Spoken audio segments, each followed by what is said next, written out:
Three women vanished from a quiet house without a single sign of struggle. No screams, no forced entry, no witnesses who could say they saw anything out of place. Their cars remained in the driveway, their belongings untouched, as if time had stopped inside the walls.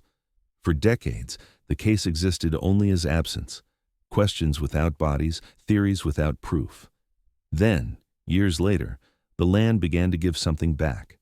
Fragments of bone, buried far from where the women were last seen, rewrote the silence. And what followed was not a revelation, but a slow, unsettling reconstruction of how disappearance can hide in plain sight. On June 7, 1992, three women disappeared from a small house in Springfield, Missouri. There were no signs of forced entry, no obvious struggle, and no witnesses who heard anything unusual during the night. By morning, the house looked normal. The cars were still parked outside. Personal belongings were untouched, but the people who should have been inside were gone. Springfield, Missouri, was not a remote town. In the early 1990s, it was a growing city of roughly 150,000 people, known for quiet residential neighborhoods and a sense of routine safety. Serious violent crime was rare, and disappearances without explanation were almost unheard of. The idea that three women could vanish from their own home without leaving behind clear evidence did not fit the city's understanding of itself. The night before, the disappearance was graduation night. Suzanne "Susie" Streeter was 19 years old. She had just graduated from Kickapoo High School earlier that evening. Friends described her as soft-spoken, trusting, and close to her mother. Stacy McCall, 18, had graduated alongside her. Stacy was more outgoing, energetic, for her sense of humor.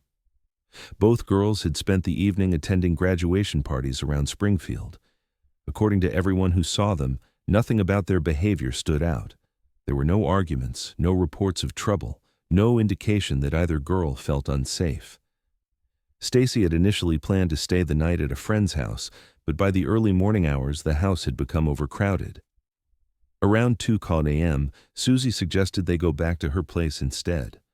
Her mother, Sherrill Levitt, would be home, and there would be room to sleep. It was a routine decision made without urgency or concern. Susie lived with her mother at 1717 East Delmar Street, a modest single-story home in a quiet neighborhood. Sherrill Levitt was 47 years old, a single mother who worked hard to maintain stability after leaving an abusive relationship months earlier. Those close to her described her as cautious and attentive, particularly about safety. Nothing about that night suggested she was expecting trouble, but there was also nothing to indicate she would have resisted her daughter bringing a friend home. Susie and Stacy arrived at the house shortly after 2:15 a.m. What happened next remains unknown. No neighbors reported screams, raised voices, or sounds of a struggle. No emergency calls were made. If something occurred inside the house, it unfolded without drawing attention. The following morning, June 7th, passed quietly at first. Stacy's mother, Janice McCall, expected her daughter home early for a family gathering. When Stacy did not arrive and failed to call, concern began to grow. Janice contacted friends, retracing Stacy's plans from the night before. Eventually, all signs pointed to Susie's house on East Delmar Street. When Janice arrived later that morning, she noticed immediately that both girls' cars were parked outside. The front door was unlocked. Inside, the house appeared undisturbed. There was no sign of a break-in, no visible damage, and no indication of violence. Yet as she looked closer, it became clear that something was wrong. Susie's purse was still inside the house, along with her car keys and cigarettes. Stacy's clothes from the night before were neatly folded. Her shoes were near the door. Sherrill Levitt's belongings were also untouched. There was no note, no explanation. 3 women had been inside this home during the night, and now none of them were there. An answering machine was checked. Several messages had been erased. Only one remained. No one could explain who had deleted the others or why. Police were eventually contacted, but the initial response was slow. With no signs of forced entry and no immediate evidence of a crime, officers first treated the situation as a voluntary absence. In the early 1990s, missing adults were often not considered urgent cases in the first hours. That delay would prove critical. As the day went on, Friends and family gathered at the house. People moved through the rooms, sat on beds, touched objects, and cleaned without realizing they were altering a potential crime scene. By the time investigators recognized the seriousness of the situation, whatever fragile evidence had existed was already compromised. By nightfall, it became clear that this was not a simple misunderstanding. 3 women did not leave together without taking money, identification, or personal necessities. They did not abandon their cars. They did not erase answering machine messages and vanish without explanation. Springfield was left with a mystery that made no sense. There was no clear timeline, no witnesses, and no obvious point where something went wrong. The house on East Delmar Street looked exactly the same as it had the day before. But whatever happened inside it had removed 3 people from their lives, leaving behind only questions. This was not a case of a crime scene filled with violence. It was a case defined by absence, and from the very beginning, that absence made the truth difficult to reach. Once police accepted that the women had not left voluntarily, the focus shifted to what little evidence remained inside the house on East Delmar Street. That realization did not come immediately. It emerged slowly over the course of June 7th, as hours passed and no explanation surfaced that could account for the absence of all 3 women. Officers began documenting the scene as it existed at that point, though by then the house had already been disturbed. Friends and family had moved through the rooms throughout the day, touching objects, sitting on furniture, and unintentionally altering the environment. There was no clear boundary between a family home and a crime scene, and by the time that boundary was drawn, it was largely symbolic. The lack of forced entry remained the most striking detail. Doors were intact, windows were unbroken. There were no signs of a struggle anywhere in the house. Furniture was in place, items that might normally be taken during a hurried departure, wallets, purses, identification, were still inside. This suggested that whoever left the house did so either under calm circumstances or under control so complete that resistance left no trace. Investigators cataloged what they could. Susie Streeter's purse contained cash and personal items. Her car keys were accounted for. Stacy McCall's folded clothes indicated she had changed after returning to the house. Sherrill Levitt's belongings were undisturbed, suggesting she had not planned to go anywhere. Nothing indicated preparation for travel. The answering machine drew particular attention. Several incoming messages had been erased sometime after the women returned home. Only one message remained, a short, unremarkable recording. No one could determine who had accessed the machine or why the messages were deleted. The machine itself showed no signs of damage. It had been used deliberately, not tampered with in haste. Early theories focused on the possibility that the women knew the person who entered the house. Without signs of forced entry, investigators reasoned that the door may have been opened willingly. This did not necessarily imply trust, but it suggested familiarity or deception rather than brute force. Police canvassed the neighborhood. Neighbors reported nothing unusual during the night. No screams, no loud vehicles, no suspicious activity. Several residents said they had been awake during parts of the night and heard nothing out of the ordinary. The street itself was quiet, with houses close enough that noise would likely have been noticed. The absence of witnesses created an immediate problem. Without a clear time window or observed event, investigators could not narrow the timeline with confidence. The women were last seen around 2:15 a.m. when Susie and Stacy arrived at the house. By late morning, they were confirmed missing. Everything in between was unknown. As the investigation expanded, police began reconstructing the previous night. They retraced Susie and Stacy's movements after graduation, interviewing friends and classmates. The accounts were consistent. The girls attended parties, spoke with people they knew, and left without incident.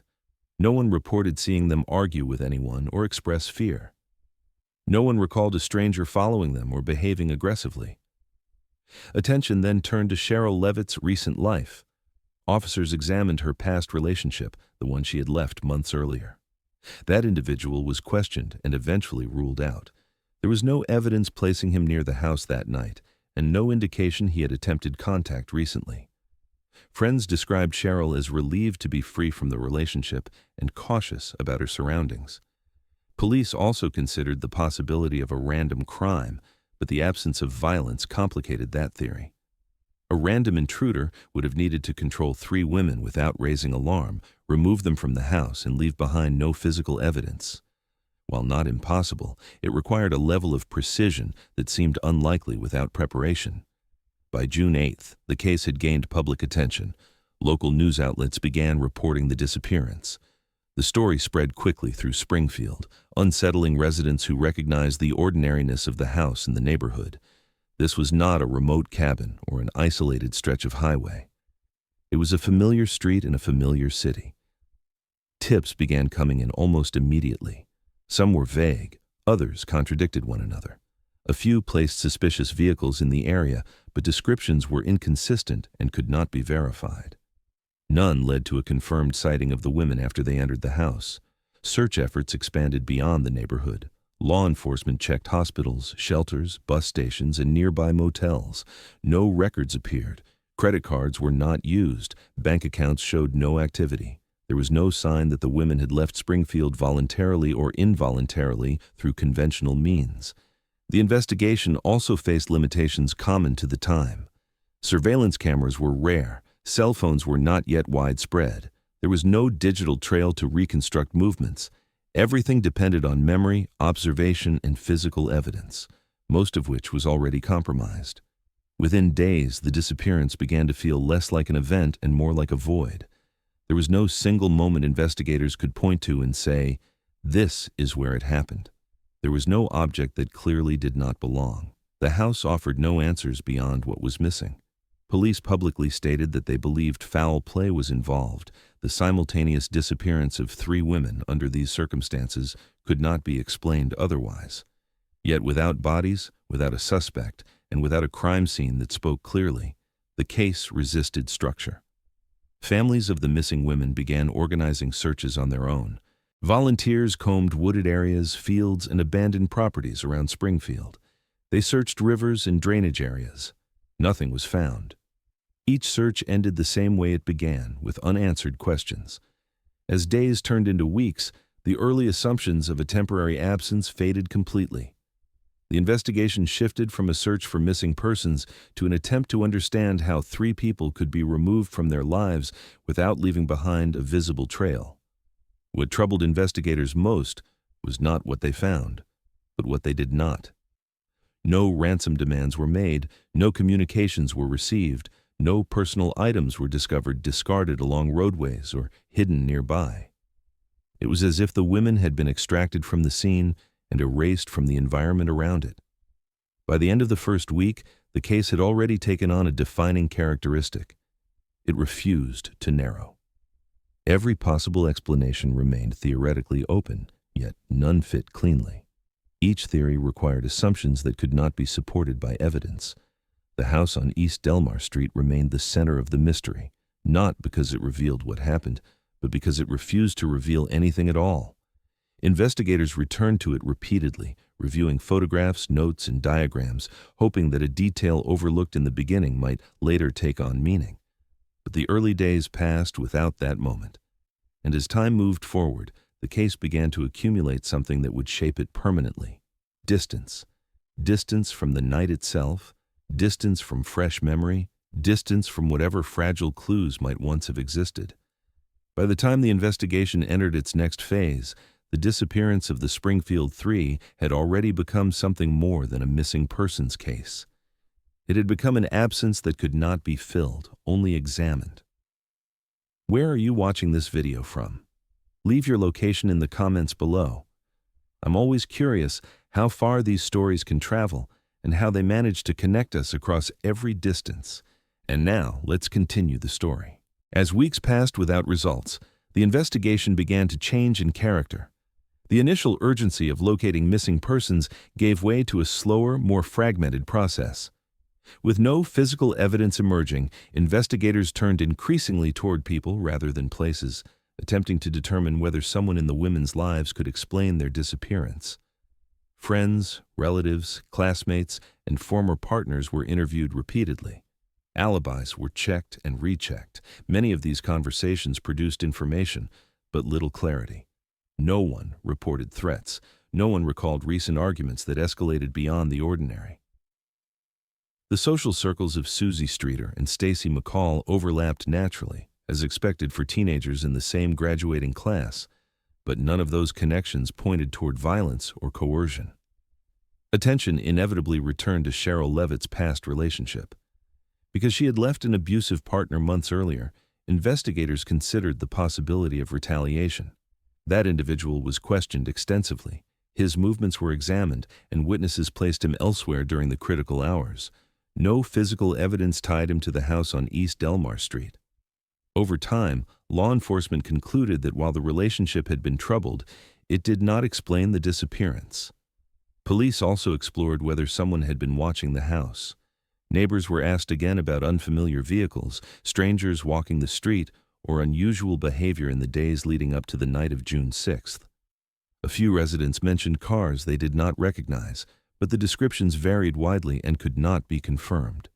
In a residential area with regular traffic, such reports were difficult to separate from coincidence. As the investigation continued, a small number of individuals began to draw informal attention, not because of direct evidence, but because of proximity or reputation. One local man, known for minor criminal behavior and an interest in young women, was questioned. He denied involvement and was later eliminated based on corroborated alibis. Similar inquiries followed the same pattern: suspicion, interview, and eventual dismissal due to lack of substantiation. The absence of physical evidence placed significant constraints on the case. Without signs of violence, law enforcement could not establish a clear crime scene beyond the house itself. Without a body, they could not confirm how the women had been taken, or even whether all three had been removed at the same time. Every assumption remained conditional. During this period, law enforcement received a large volume of tips from the public. Some were sincere attempts to help. Others were speculative or based on rumor. A number of tips suggested sightings of the women in other cities or states, but none were verified. Each report required time and resources to evaluate, further dispersing the investigation's focus. Several individuals contacted police claiming to have information about what happened. Most of these claims collapsed under scrutiny. Stories changed, details conflicted with known facts. In some cases, the individuals sought attention rather than resolution. These false leads consumed valuable time and added to the growing sense that the case was being pulled in too many directions at once. One of the more troubling developments was the lack of progress despite continued effort. Investigators revisited the house repeatedly, reviewing photographs taken after the disappearance. Objects were re-examined in light of new theories, but nothing acquired new meaning. The items left behind remained simply that: items left behind. The possibility that the women had been abducted by someone posing as an authority figure was discussed internally. A uniform or badge could have provided compliance without resistance, especially late at night. However, there was no evidence to support this scenario.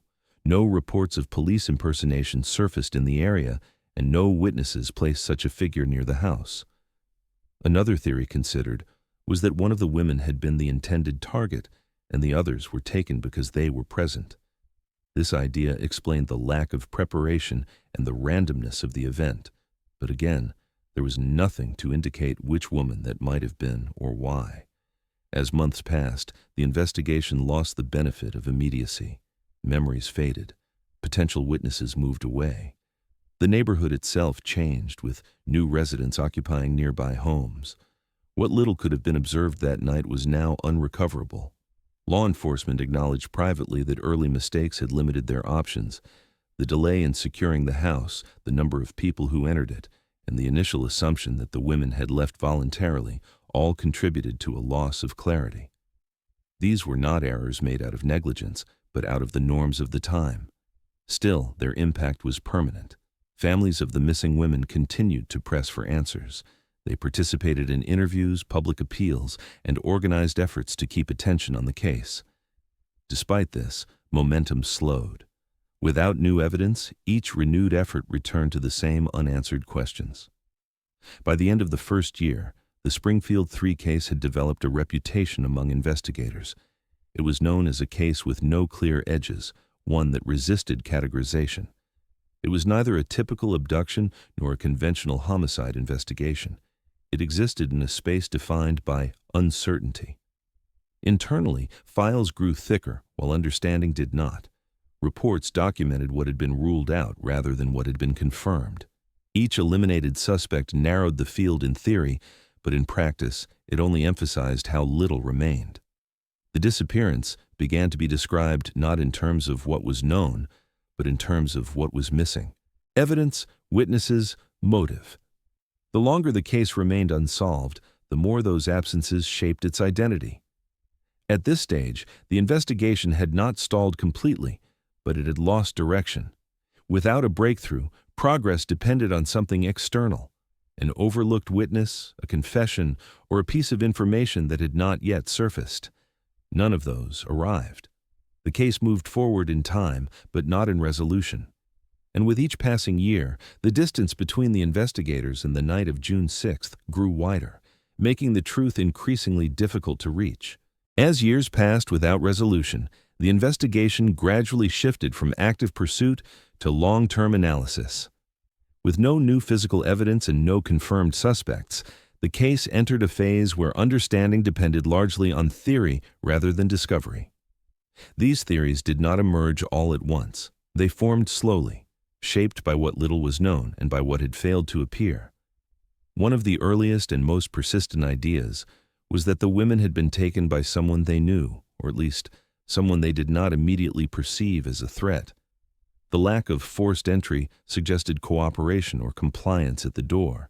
This did not require trust in the conventional sense, but it implied that the women did not believe refusing to open the door was necessary.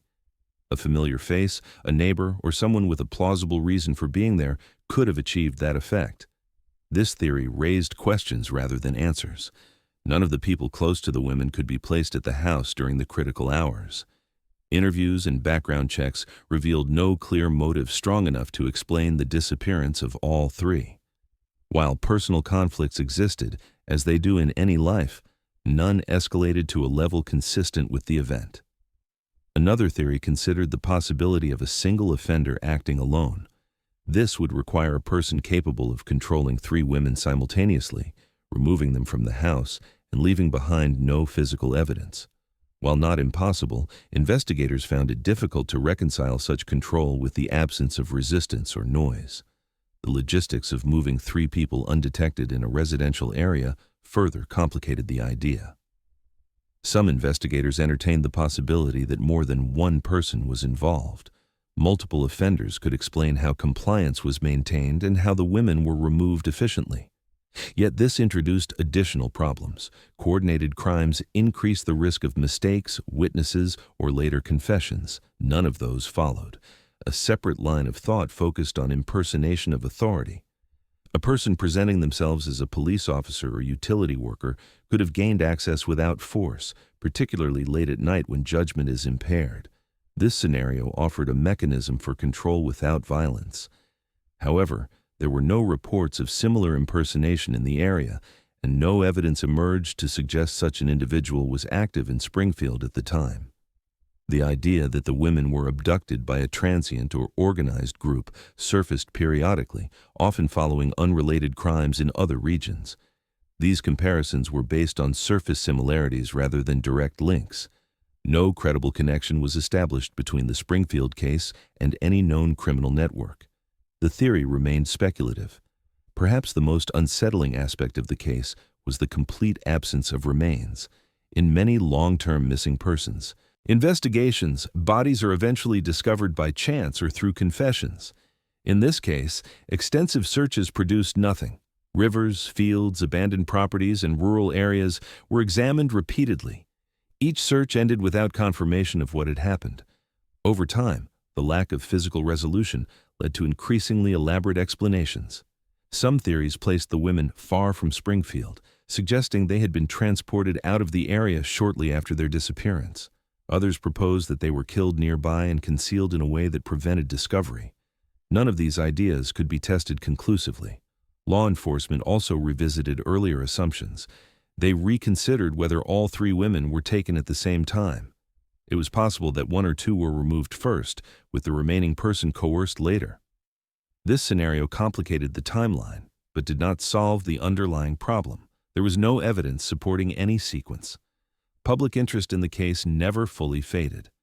Periodic media attention brought renewed scrutiny and, with it, new theories. These were often shaped by cultural shifts in how crimes were understood. As discussions of serial offenders and organized crime became more common, the case was reinterpreted through those lenses. Each interpretation added perspective but not proof.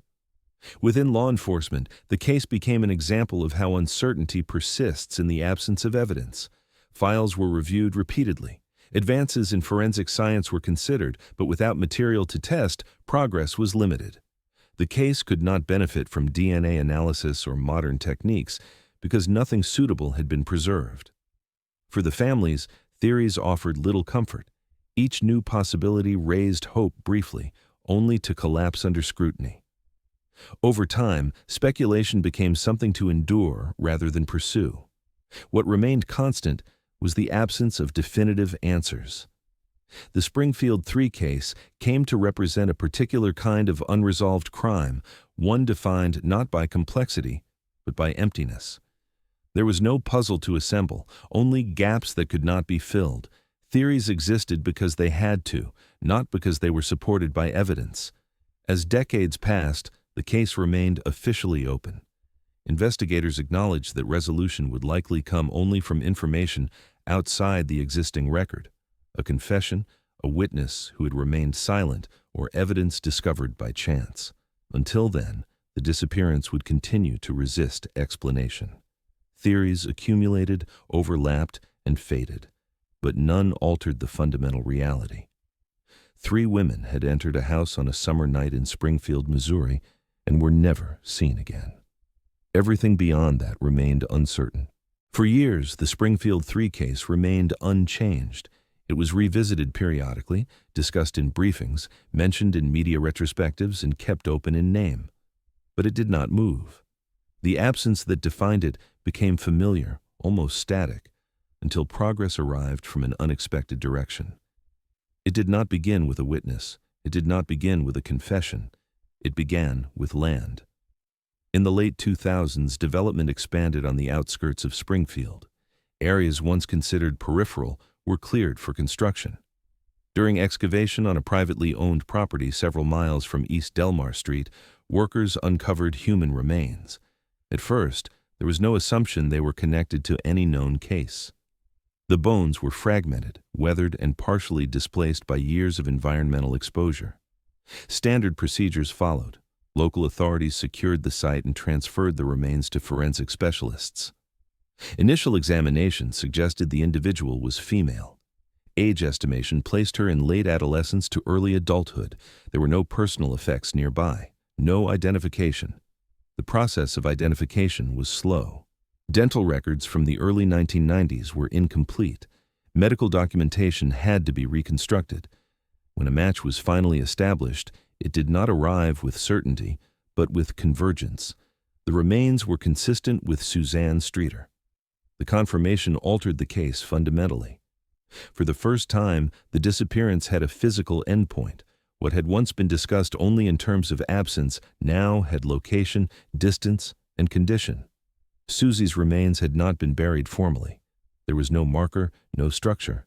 The placement suggested concealment rather than intention. Whatever happened to her had ended quietly, far from the house where she was last seen. Investigators reopened the case in full. Search parameters were revised. Rather than starting again from the house, they began from the recovery site and worked backward. Terrain, access roads, visibility, and distance were analyzed. The location was not random. It was reachable by vehicle, secluded, and unlikely to attract attention at night. Months later, a second discovery followed.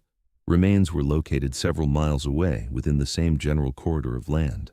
The condition was similar, degraded, incomplete.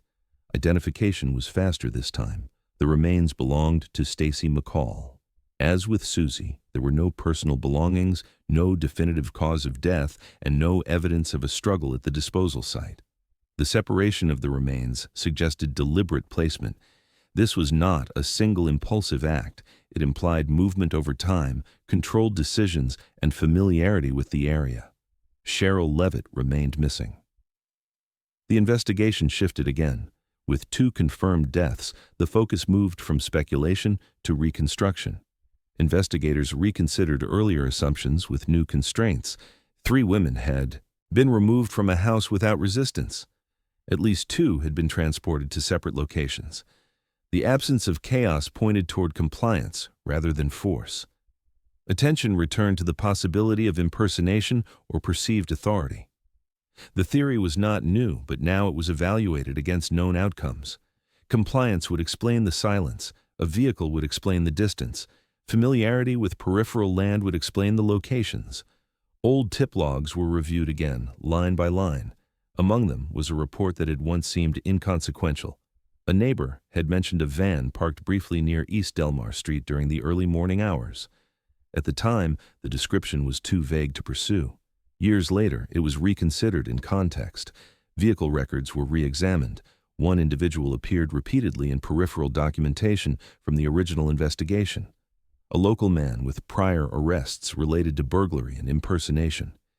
He had lived within driving distance of both recovery sites and had worked intermittently as a contractor, giving him plausible reasons to move between residential neighborhoods and undeveloped land. During the original investigation, there had been no evidence tying him directly to the women. He had been interviewed briefly and released. Nothing placed him inside the house, nothing placed him at the scene. Time changed that. Employment records showed gaps following the disappearance. Vehicle data placed him near the outskirts of Springfield during the estimated burial window. None of this constituted proof, but taken together, it narrowed the field in a way the original investigation never had. Search warrants were obtained. Properties associated with him were examined. In a long-abandoned storage unit, investigators found items consistent with restraint and transport.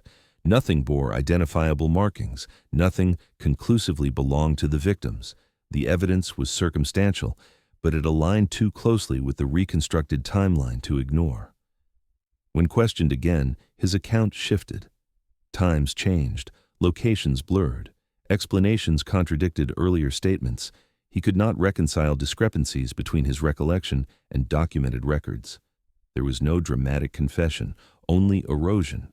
Prosecutors moved forward cautiously. The case did not offer certainty. It offered accumulation, enough alignment between discovery, opportunity, and inconsistency to proceed. Sherrill Levitt's remains were never conclusively recovered in this reconstruction. Investigators theorized she may have been separated earlier, concealed in a location still undiscovered, or lost entirely to time. Her absence remained unresolved, even as the case moved toward accountability. The conclusion did not arrive cleanly. There was no full reconstruction of the night, no moment when every question resolved into a single narrative. What existed instead was structure where there had once been none. 3 women entered a house on East Delmar Street in June of 1992. They did not leave it voluntarily. Years later, fragments of the truth surfaced, not because the case revealed itself willingly, but because time disrupted the silence that had protected it. In this reconstructed outcome, the case ended without completeness, but not without consequence, and the house remained where it had always been, unchanged, carrying the weight of a night that resisted explanation for decades before it was finally disturbed. The reopening of the case did not produce a single decisive breakthrough. What it produced instead was alignment. Small pieces of information, previously unrelated, began to settle into a structure that had not existed before. None of them were sufficient on their own. Together, they changed the weight of the investigation. Following the recovery of Suzanne Streeter's and Stacy McCall's remains, forensic teams revisited material that had been preserved from the original case. The quantity was limited. Early contamination and the passage of time had reduced what could be recovered. Still, several items from the house on East Delmar Street had been stored rather than discarded, including sections of carpet, doorframe swabs, and fragments collected near entry points. Advances in forensic testing made it possible to re-examine these materials. The results were not dramatic. There was no clear DNA profile that immediately identified a suspect. What emerged instead was partial data, mixed samples, touch DNA consistent with handling rather than violence. The findings were inconclusive in isolation, but they suggested the presence of an unidentified male individual inside the house. The profile did not match anyone in existing criminal databases. That absence mattered. It indicated that whoever had been inside the house was either not previously convicted of a qualifying offense or had never been required to submit DNA. This did not exclude the primary suspect, but it did not confirm him either. The evidence remained circumstantial, but it now had a biological dimension. Investigators then turned to the recovery sites. Soil samples and trace materials collected near the remains were analyzed using updated techniques. In one location, fibers were identified that did not match the surrounding environment. The fibers were synthetic, commonly used in vehicle upholstery during the late 1980s and early 1990s. This discovery did not identify a specific vehicle. It narrowed a category. Records showed that the primary suspect owned a van during the relevant period. The vehicle no longer existed. It had been sold and dismantled years earlier. No direct comparison was possible. The finding did not prove transport. It supported the likelihood of it. At the same time, investigators pursued genealogical DNA analysis using the partial profile recovered from the house. The process was slow and uncertain. The data was degraded and the matches were distant. Still, the results pointed toward a family line geographically concentrated in southern Missouri. The suspect's background aligned with that region. Again, this was not proof. It was consistency. While forensic work progressed, detectives re-examined the suspect's history during the weeks following June 1992. Financial records revealed purchases that had not drawn attention at the time: cleaning supplies, disposable gloves, and materials commonly associated with vehicle maintenance. None were illegal. None were unusual in isolation, but their timing, clustered tightly after the disappearance, raised questions. Employment records from that period showed unexplained absences. When asked to account for them decades later, the suspect offered explanations that could not be corroborated. Locations changed between interviews, dates shifted. The inconsistencies were not dramatic, but they were persistent. Investigators also identified a witness who had not come forward during the original investigation. At the time, the individual had been a teenager, living several houses down from East Delmar Street. Years later, after relocating and gaining distance from the community, the witness reported seeing a van stopped briefly near the house during the early morning hours. The memory was imperfect, the color was uncertain, the time approximate. But the detail had not been influenced by media coverage. It predated public theories about vehicles. The statement did not stand alone. It reinforced earlier vague reports that had been dismissed as unreliable. As the case tightened, investigators conducted another interview with the suspect. This time, the conversation was structured around known inconsistencies rather than open-ended questions. The suspect's demeanor shifted. He became more guarded. He corrected himself repeatedly. At one point, he referenced details about the interior of the house that had never been publicly released. When challenged, he claimed to have heard them from others. There was no direct admission. There was no confession. But the interview marked a turning point. Investigators no longer viewed the suspect as one of many possibilities. He had become central. The case, which had once lacked direction, now moved within defined boundaries. Prosecutors reviewed the file cautiously. They understood the limitations. The evidence was layered rather than decisive. Physical findings supported opportunity. Testimony supported presence. Behavioral analysis supported deception. None of it guaranteed conviction. Together, it justified proceeding. The absence of Sherrill Levitt's remains continued to complicate the case. Without her, the full scope of the crime remained partially obscured. Investigators theorized that she may have been separated earlier, either because she posed a greater risk of resistance or because her presence altered the offender's plan. This theory could not be confirmed, but it aligned with the evidence available. By this stage, the case had changed fundamentally. It was no longer defined by what could not be proven. It was defined by what could be demonstrated collectively. Each piece of evidence added weight, not certainty. The investigation did not arrive at truth all at once. It moved toward it incrementally, constrained by time, loss, and early mistakes. What remained was a narrowing field, a clearer narrative. and a suspect who could no longer be explained away by coincidence alone. The case was now prepared for its most difficult phase, testing whether accumulation could withstand challenge. By the time the case reached prosecutors, it no longer resembled the file that had sat dormant for decades. It was still incomplete. It still carried uncertainty. But it had shape. The decision to move forward was not unanimous. Within the prosecutor's office, opinions differed. Some argued that the case relied too heavily on inference. Others believed that waiting for a perfect case would mean waiting forever. In the end, the question was not whether every doubt could be eliminated, but whether the evidence taken together could meet the burden of proof. Charges were filed. The announcement did not bring relief. It brought scrutiny. Every assumption made by investigators was now exposed to challenge. Defense attorneys focused immediately on what was missing: the absence of a murder weapon, the lack of direct eyewitness testimony, and the decades-long gap between the crime and prosecution. They emphasized contamination. They questioned memory. They argued coincidence. The prosecution did not attempt to simplify the narrative.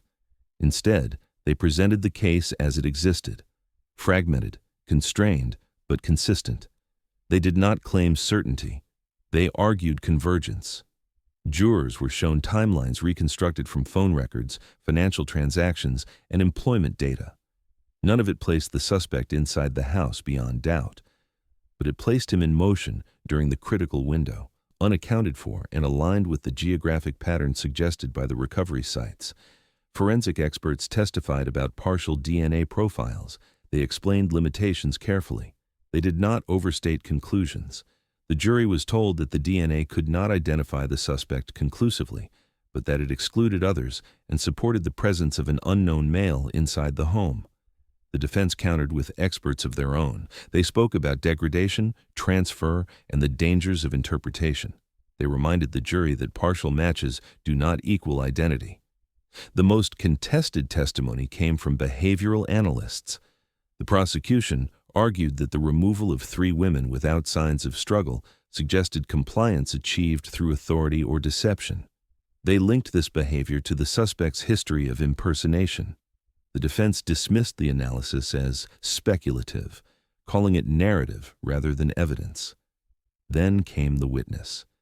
The individual who had reported seeing a van near East Delmar Street took the stand reluctantly. Decades had passed.